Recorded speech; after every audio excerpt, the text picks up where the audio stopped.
आ जाना और अपने माँ बाप को मरने दो, कोई दिक्कत नहीं। तो पुंडरीक पंढरपुर से चलता चलता काशी पहुंचा। काशी में उसके माँ बाप गंगा के किनारे सोए, रात्रि को खा पी के सो गए। अपने कीर्तन भजन, बहुत बड़े भक्त थे पुंडरीक के माँ बाप, माता पिता। तो वो सोए।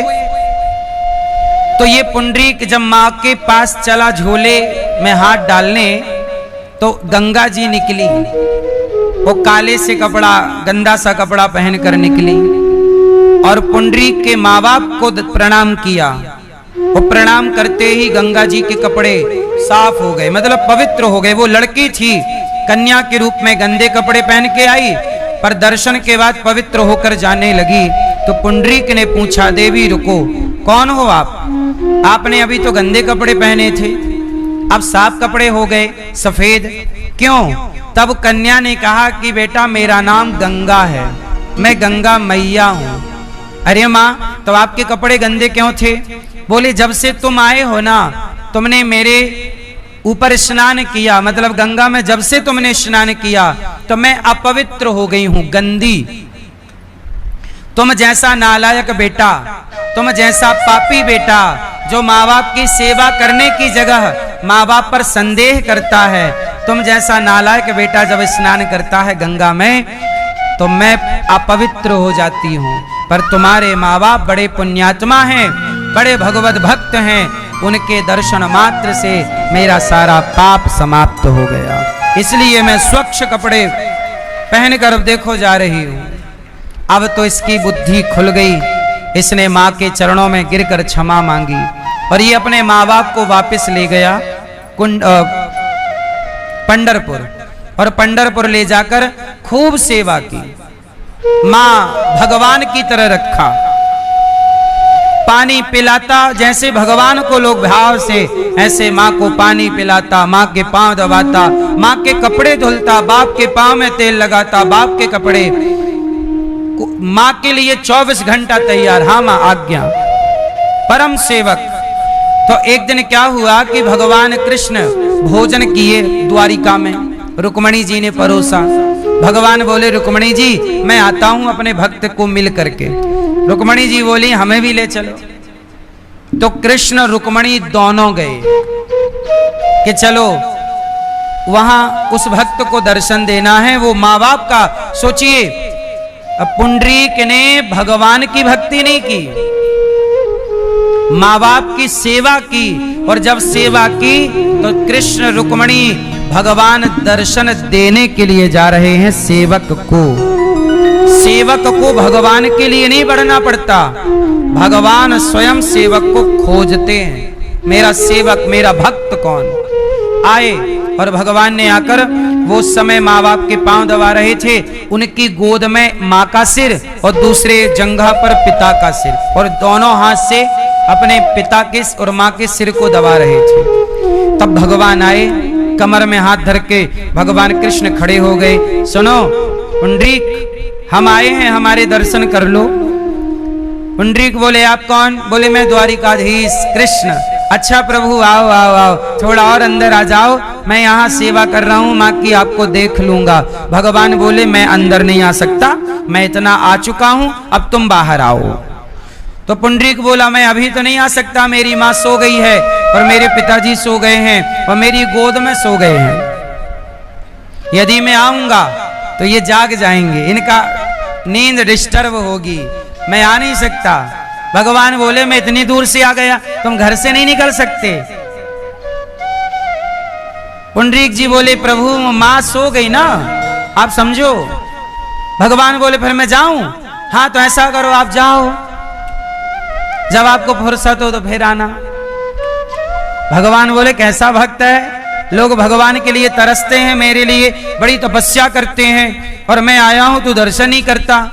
पुंडरीक बोले प्रभु मुझे पता है कि जो माँ बाप की सेवा करता है उसके आगे पीछे आप डोलते हो, मुझे पता है आप कहीं नहीं जाओगे। ऐसा करो, पानी बरस रहा है, आंगन गीला है, मिट्टी चिपक रही होगी आपके पाँव में, ये ईंट पड़ी है, ये लो ईंट, ईंट ईंट समझते ना। मुझे पता है कि आने वाले युग में आपका दर्शन दुर्लभ हो जाएगा, लेकिन आप मेरे लिए ऐसे खड़े थे ना, मुझे अच्छा लगा, आपकी ये छवि मेरे मन में बस गई। इसलिए मैं चाहता हूं कि मेरे आने वाले भक्तों को आप इसी तरह यहीं खड़े होकर मेरे भक्तों को दर्शन देते रहिए। जो भी आपके भक्त आते जाएं, तो आप मेरे कहने से सबको दर्शन दीजिए, और पूरे कलयुग में आप 4,32,000 साल तक खड़े रहिए। इसलिए पूरे कलिकाल के लिए द्वारिकाधीश एक रूप से वो द्वारिकाधीश हैं, पर एक रूप से वो विठ्ठल नाथ बन करके खड़े हैं। तो वही भगवान श्री कृष्ण विठ्ठल नाथ बन करके इंतजार कर रहे, और भगवान आज भी तो वहां पर रुक्मणी जी के साथ गए, क्योंकि वो द्वारिका के श्री कृष्ण हैं, तो रुक्मणी जी के संग, इसलिए वो रुक्मणी कृष्ण का मंदिर है। और बाकी सब जगह क्योंकि बांसुरी है, अच्छा बांसुरी जब है अलग अलग है, एक जगह बांसुरी बजाई और एक जगह सुदर्शन चक्र चलाना पड़ा। क्या करते पापी जैसे माने, तो मनवाना पड़ा, तो वही है। तो ये लीला के लिए प्रभु अलग अलग खेल रचते हैं, पर इनमें कोई भेद है नहीं। व्यवहार के लिए कहा यह गया है कि वृंदावन के कन्हैया कभी वृंदावन से बाहर नहीं जाते। कहते हैं भगवान जब तक ब्रजमंडल में हैं नंगे पांव, भगवान ने कभी चप्पल नहीं पहनी।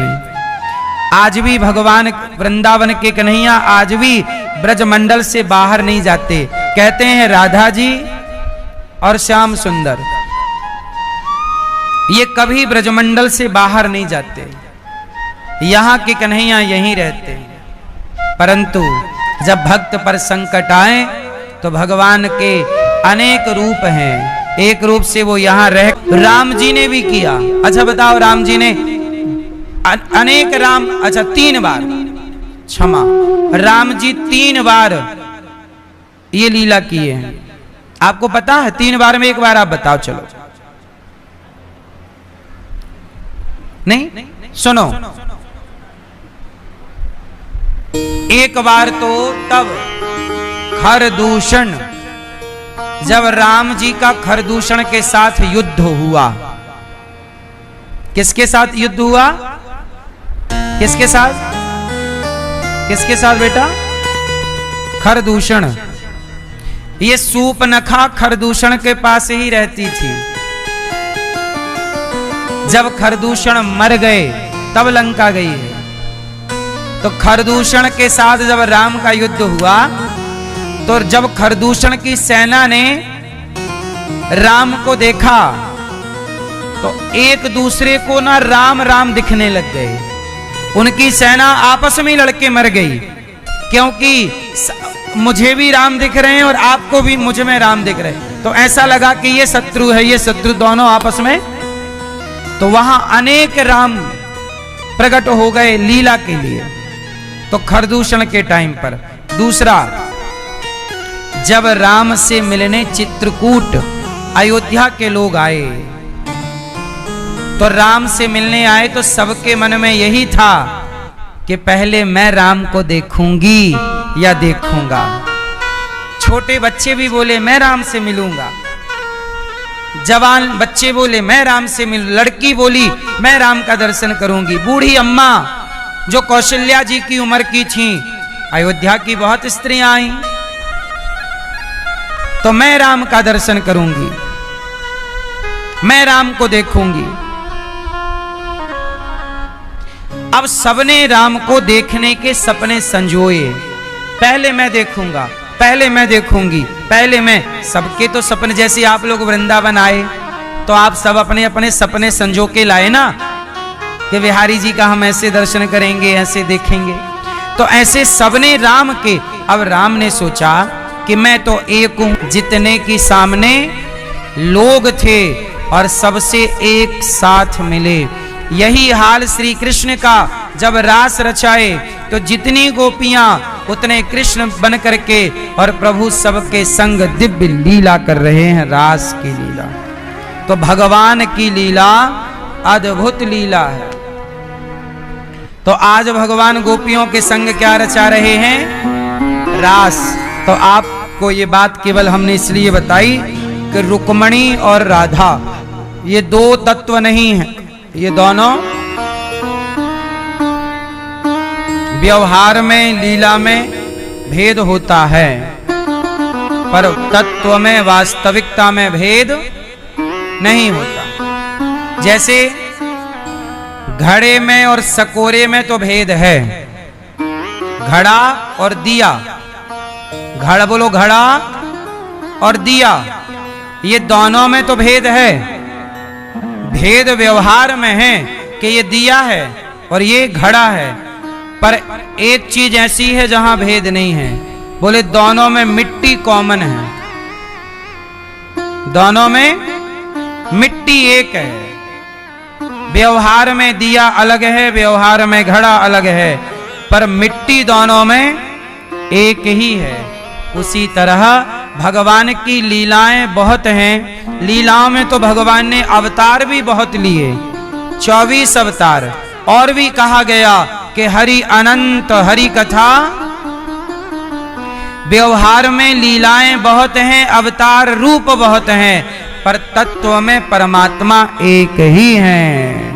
इसलिए एक को जानकर अनेक को जानोगे तो भ्रमित नहीं होगे, और एक को नहीं जाना और अनेक को जान गए तो भ्रमित रहोगे कि अब इसकी पूजा करें किसकी करें।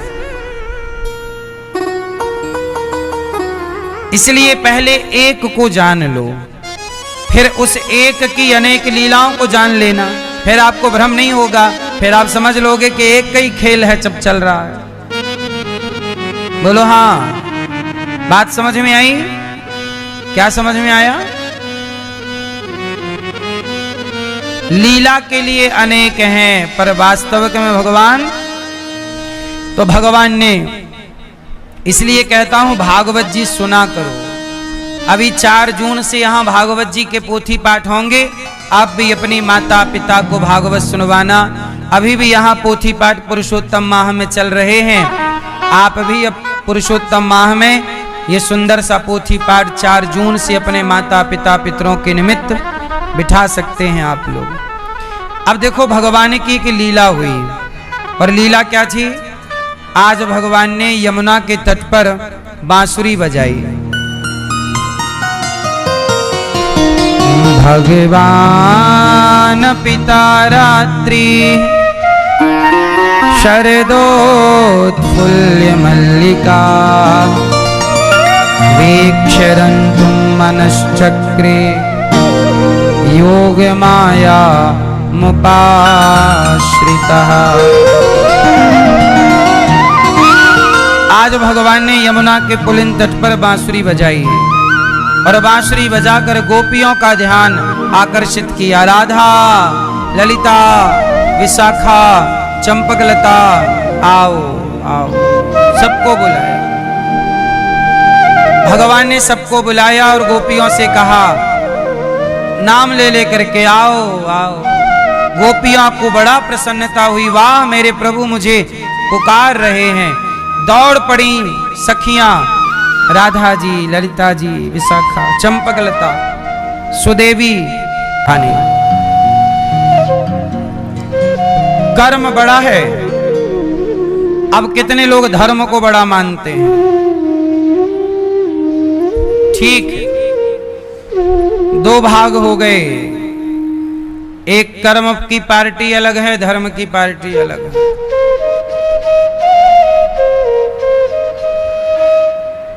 मैया क्या बड़ा? कर्म, कर्म। ठीक, मैयाएं बोल रही हैं कर्म बड़ा है महाराज।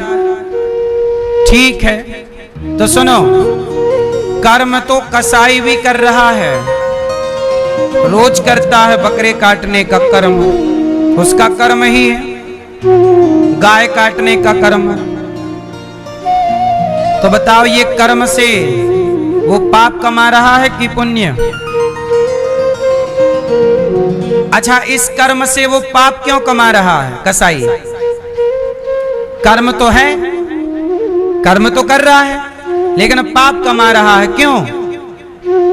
क्योंकि उसके कर्म में धर्म। गंजेड़ी भी बोलेगा मैं भी कर्म कर रहा हूं, लेकिन इनके कर्मों में क्या नहीं है?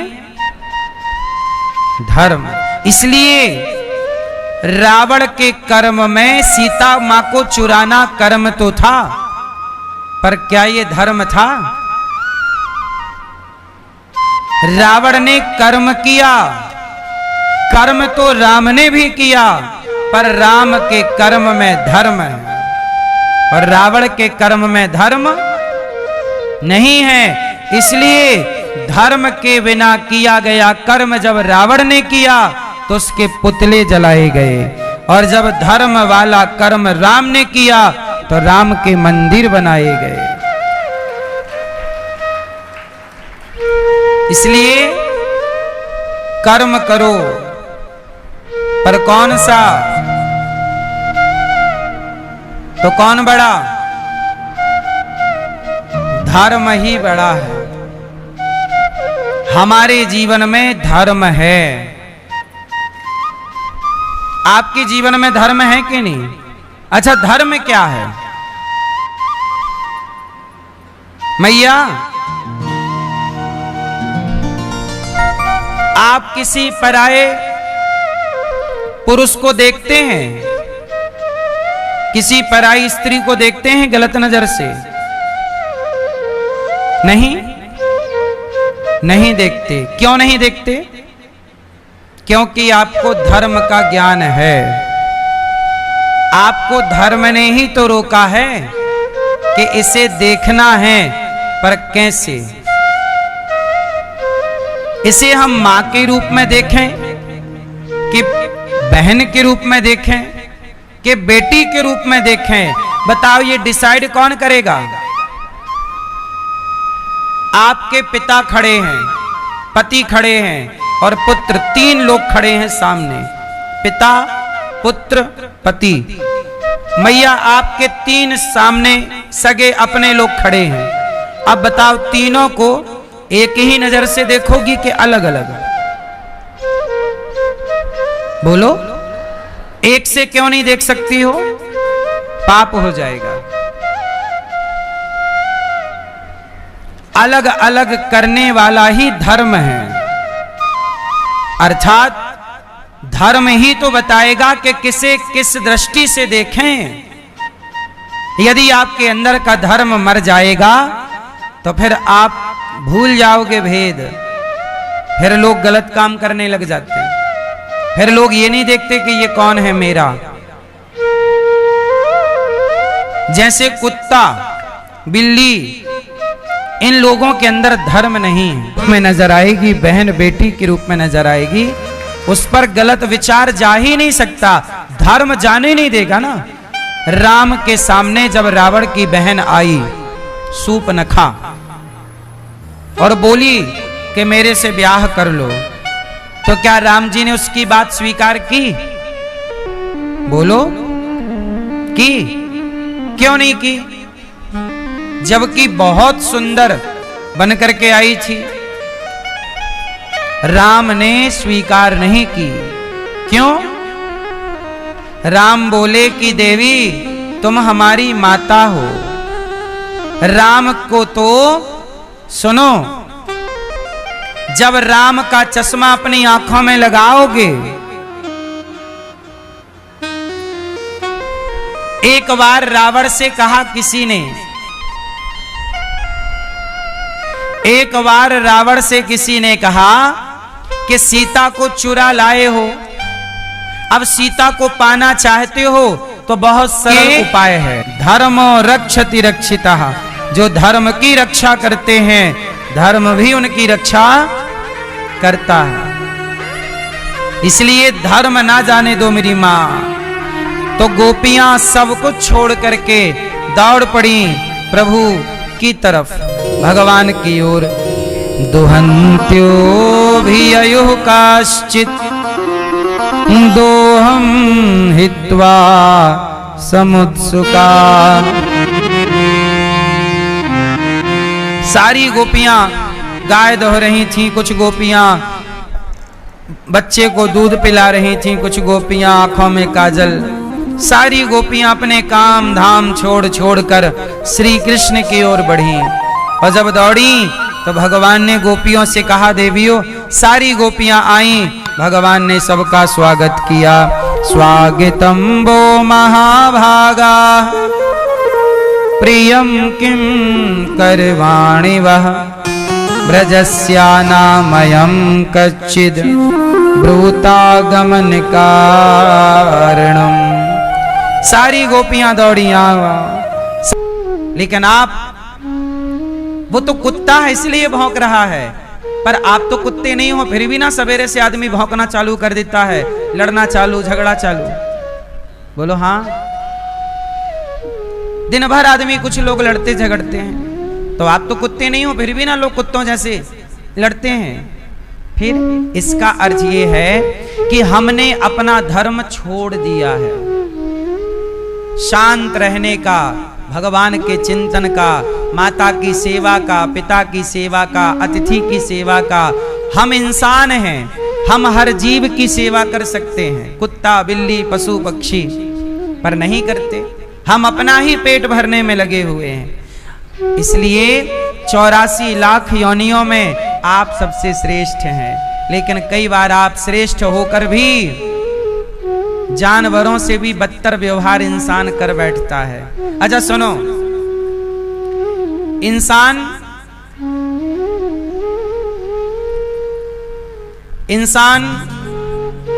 कुत्तों के साथ रहता है। बोलो हाँ, आजकल घर घर में कुत्ते हैं ना। लोमड़ी सबसे कैसी होती है? जोर से हाँ, लोमड़ी चालाक है। अच्छा, आपके घर में लोमड़ी है? आप लोमड़ी नहीं रखते, आप लोमड़ी नहीं रखते, पर लोमड़ी से आपने चालाकी सीख ली। आपके घर में लोमड़ी नहीं है, पर आपने लोमड़ी सी चालाकी सीख ली। लेकिन आपके घर में कुत्ता है, पर आपने कुत्ते से वफादारी नहीं सीखी। ये बड़ी समस्या है। लोमड़ी नहीं है तो चालाकी उससे सीख गए, वो कुत्ता है तो कुत्ते को देख कर भी हमने क्या नहीं सीखी? वफादारी। कुत्ता कैसा होता है? लेकिन आज सच बताइए, जितना वफादार कुत्ता है, सच बताइए कि आज के रिश्ते, मैं ये बातें सबके लिए नहीं कहता, कल भी मैंने ये बात कही थी, आज भी दोहराता हूं, मैं ये बात सबके लिए नहीं कहता, लेकिन जो ऐसे हैं उनके लिए है ये बात। सच बताइएगा कि जितना वफादार आज कुत्ता है, सच बताइए क्या इतना वफादार आज के रिश्ते इतने वफादार हैं? आजकल का अपना बेटा अपनी माँ के साथ इतना वफादार नहीं है जितना एक कुत्ता अपने मालिक के साथ वफादार। कोई दिन भर काम ही काम ना हो।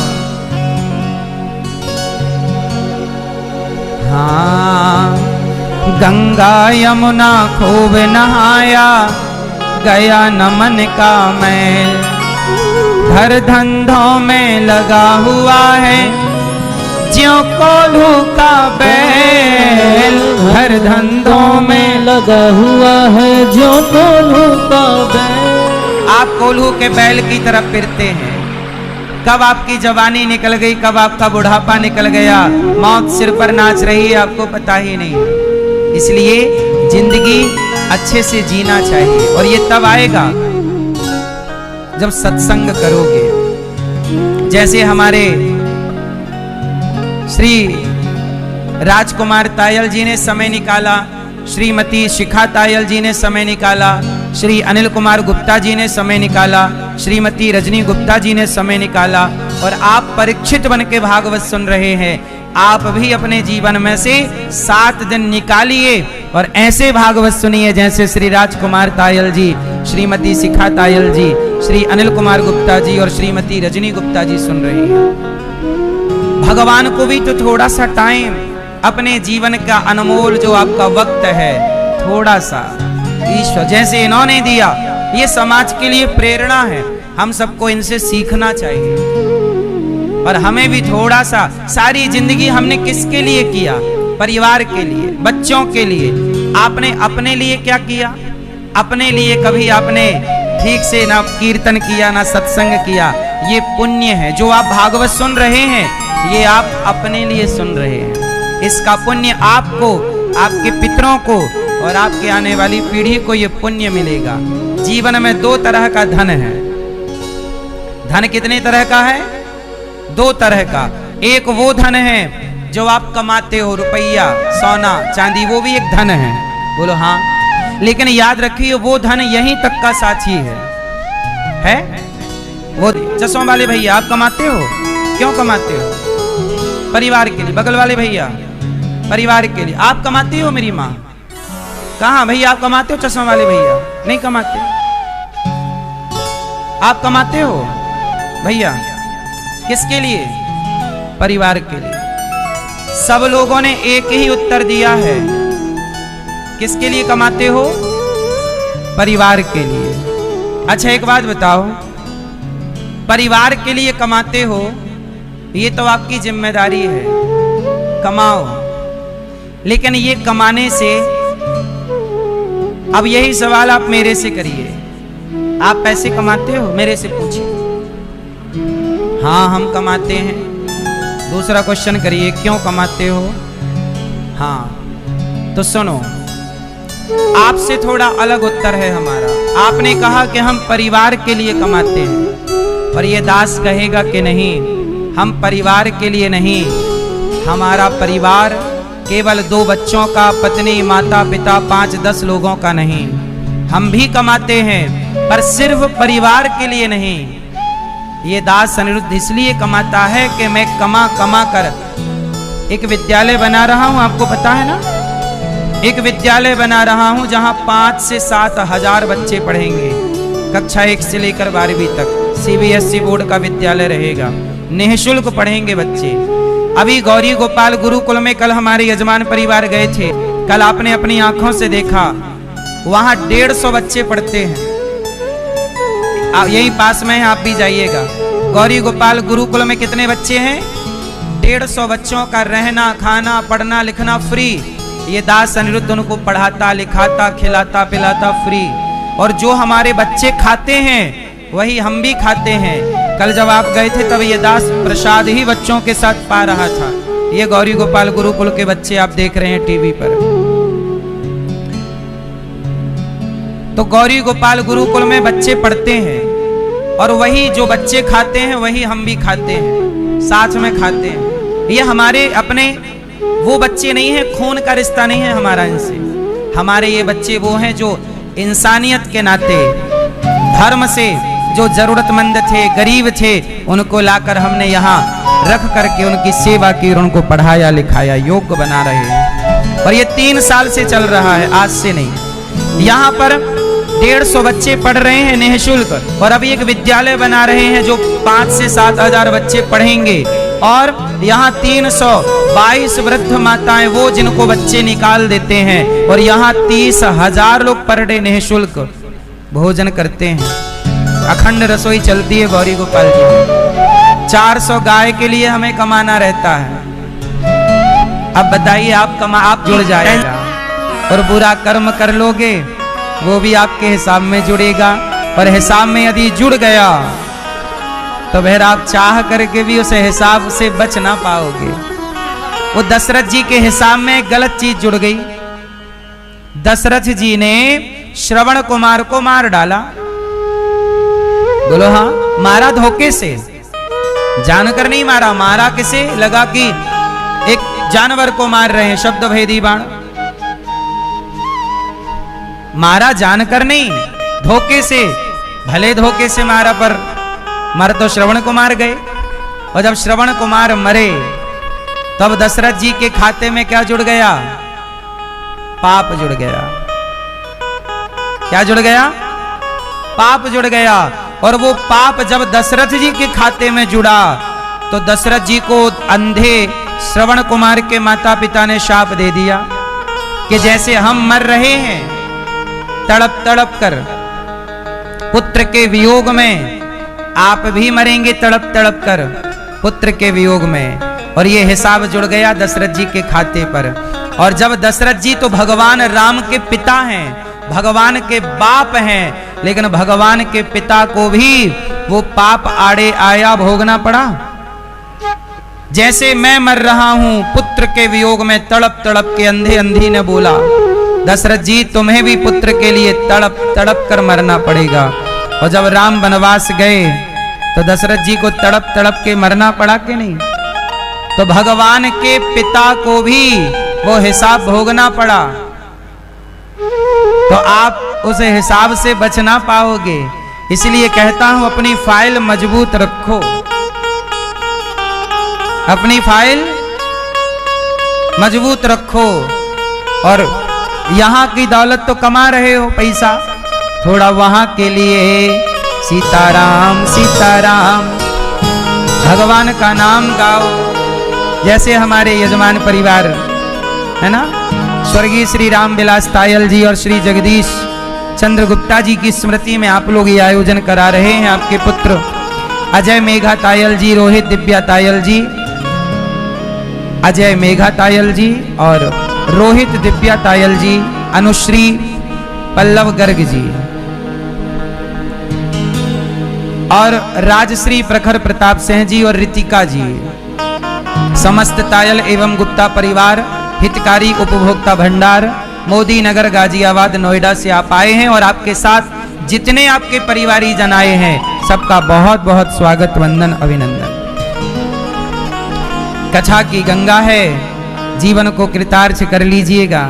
कल हम लोगों ने सुना कि मनु जी महाराज के 3 बेटियों की कथा हमने सुनी। मनु जी के 2 बेटे हैं, प्रियव्रत और उत्तानपाद। उत्तानपाद की 2 पत्नियां हैं, सुनीति और सुरुचि। सुनीति के पुत्र हुए हैं ध्रुव और सुरुचि के पुत्र हुए हैं उत्तम। दोनों अलग अलग विचारधारा के।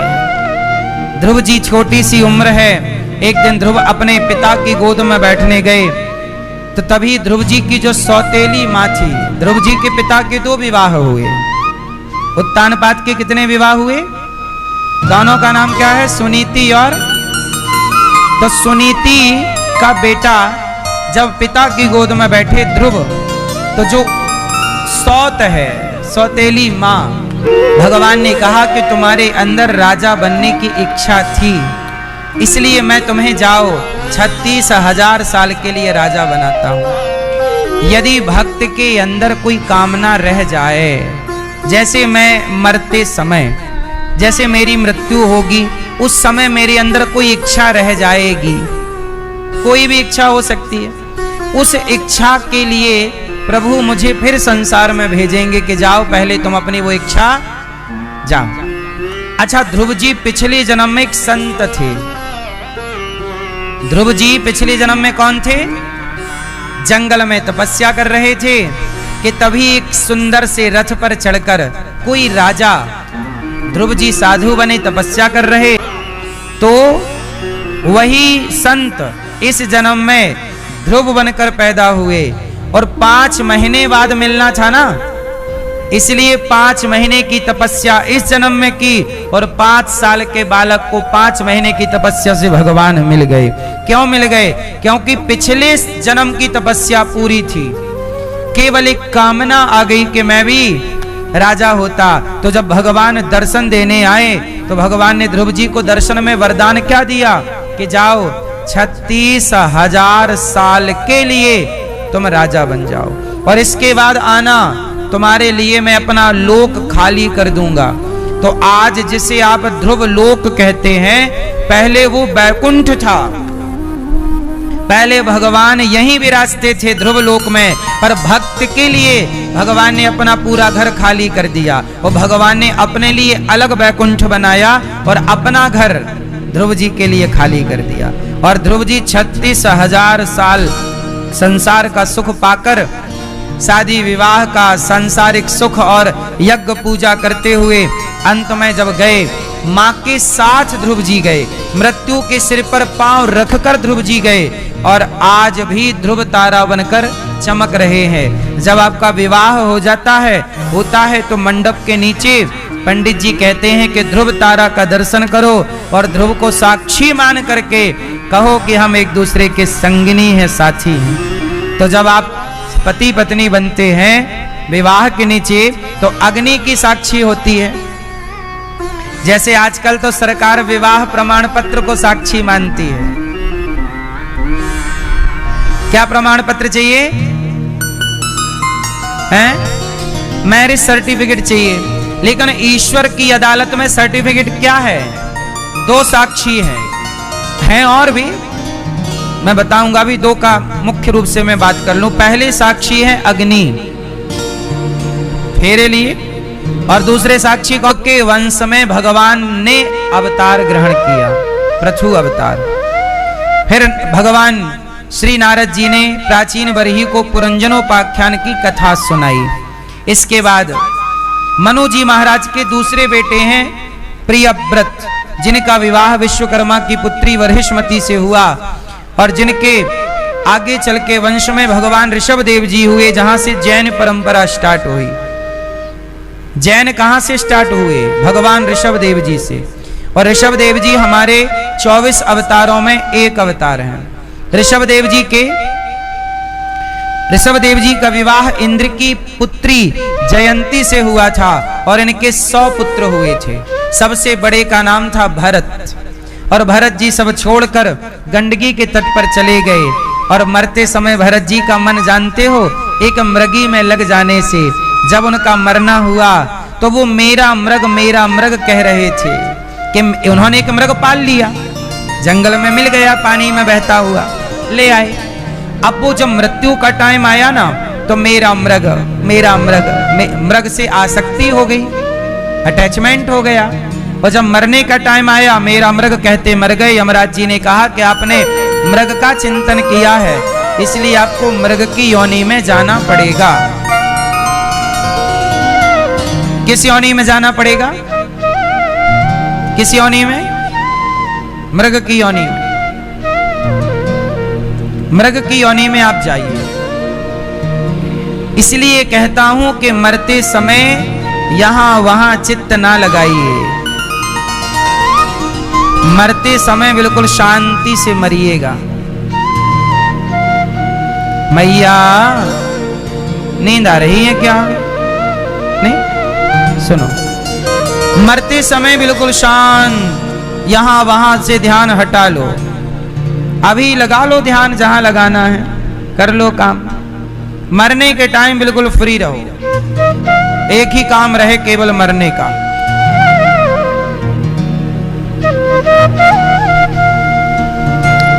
नहीं सही है गलत है? अभी कर लो पोता पोती मेरा, जितना मेरा बेटा मेरी बेटी मेरा पोता, ये सब अभी कर लो नाटक। आखिरी में फिर नहीं मेरा बेटा, फिर तो केवल मेरे प्रभु मेरे श्रीमन नारायण। यदि आप चूक गई ना माँ और भैया, फिर 84 का चक्कर लगाओगे। पुनरपि जननम पुनरपि मरणम पुनरपि जननी जठरे शयनम। आपकी भलाई के लिए कह रहे हैं। नाम के एक पंडित जी थे, उनकी बहुत सुंदर पत्नी थी, सदाचारी, अच्छी, और अजामिल भी बहुत पूजा पाठ करते थे। फिर क्या हुआ, जब अजामिल की जवानी आई, तो जब जवानी के चरम में पहुंचे तो ये अपनी पत्नी से हट गए। और एक वैश्या थी जो अन्य पुरुषों का संग करती। तो एक दिन अजामिल को वो दिखी, वो बहुत सुंदर थी। अजामिल उसके रूप में डूब गया और प्रस्ताव रख दिया कि तुम बहुत सुंदर हो, तुम जितना सुख हमें देती हो इतना सुख हमें मिला नहीं, ऐसा करो तुम हमारी पत्नी हो जाओ। उसने भी स्वीकार कर लिया कि अब मैं भी कहाँ जाऊंगी, ये आदमी ठीक है। अब अजामिल और वैश्या दोनों ने कर लिया ब्याह। और जब ब्याह किया तो अजामिल पंडित जी थे, सदाचारी थे, पर वैश्या के संग से उनका सदाचार नष्ट हो गया। उनका पाप तब बढ़ गया जब उन्होंने अपनी पत्नी को धोखा दे दिया। पहला तो पाप ये कि आप अपनी पत्नी को धोखा दे दिए, और एक वैश्या से आपने संबंध जोड़ा। वैश्या गमन करना भी शास्त्रों में पाप है। वैश्यागमन करना भी। अच्छा सुनो, कहते हैं जब कोई यज्ञ होता है, पुण्य कार्य होता है, तो वैश्या के आंगन की मिट्टी लाई जाती है। अब आप सवाल करेंगे कि वैश्या का संग करने से पाप लगता है, तो वैश्या के आंगन की मिट्टी पूजा पाठ में क्यों उपयोग होती है? जैसे गौशाला की माटी पूजा पाठ में उपयोग होती है, ऐसे वैश्या के आंगन की माटी भी कुछ अनुष्ठानों में उपयोग। जब दशहरा आया करे तो अपने पतियों को ले जाया करो दशहरा दिखाने मैया, और पति की आंखें फाड़ फाड़ के दिखवाए, देख रावण को जल रहा है। ये भी पड़ा था चक्कर में पराई औरत के जल रहा है, तू भी पड़ेगा पराई नारी के चक्कर में तो तेरा क्या हाल होगा रे कालिया।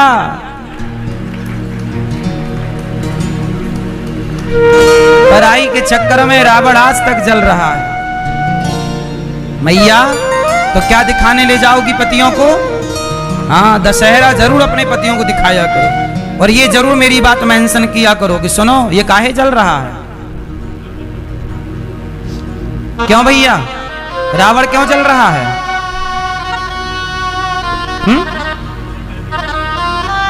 रावण क्यों जल रहा है? पराई के चक्कर में पड़ा। समझ में आई? रावण क्यों जल रहा है? एक लाइन में समझो, रावण क्यों जल रहा है? पराई के चक्कर। मैया तुम्हारी होगी बातें। अच्छा मैया प्लानिंग कर ली, अगला दशहरा अपन ले चलेंगे, अगले दशहरे की चालू होगी प्लानिंग। सही, अच्छी मैया तुरंत।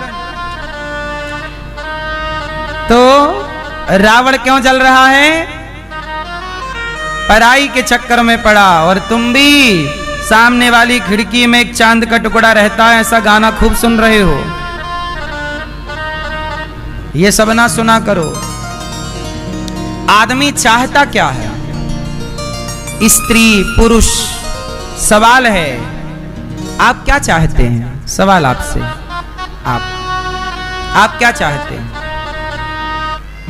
आप क्या चाहते हैं? आप क्या चाहते हैं? आप क्या चाहते हैं दादाजी? रावण ने पहले सीता जी को देखा, और देखा तो चाहा, और चाहा तो नाश हुआ।